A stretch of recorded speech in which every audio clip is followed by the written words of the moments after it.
فإذا هو نزع واستغفر وتاب سقل قلبه وإن عاد زيد فيها حتى تعلو قلبه وهو الران الذي ذكر الله كلا بل ران على قلوبهم ما كانوا يكسبون।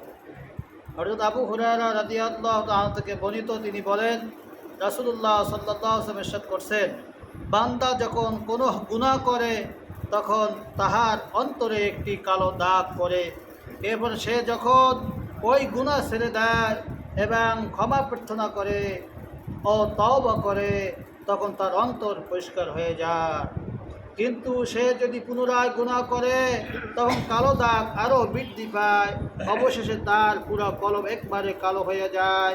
এই অবস্থাকে আল্লাহ তাআলা অন্তরে মরিচা পড়া বলে উল্লেখ করছেন।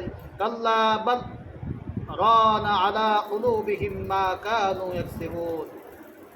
কখনো নয়, বরং এদের কৃতকর্মের দারুণ এদের কলবে জং ধরছে।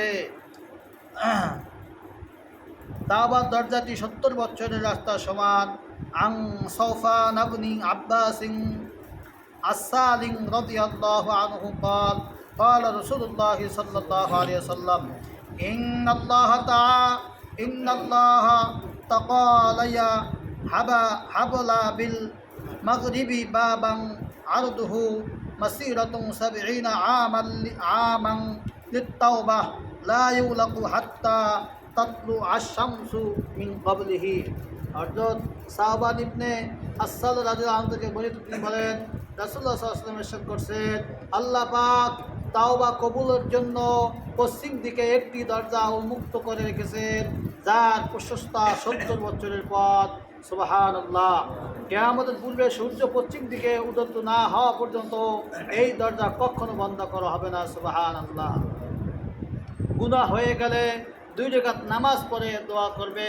আন আবি বকর রাদিয়াল্লাহু আনহু আন্নাহু قال سمعت رسول الله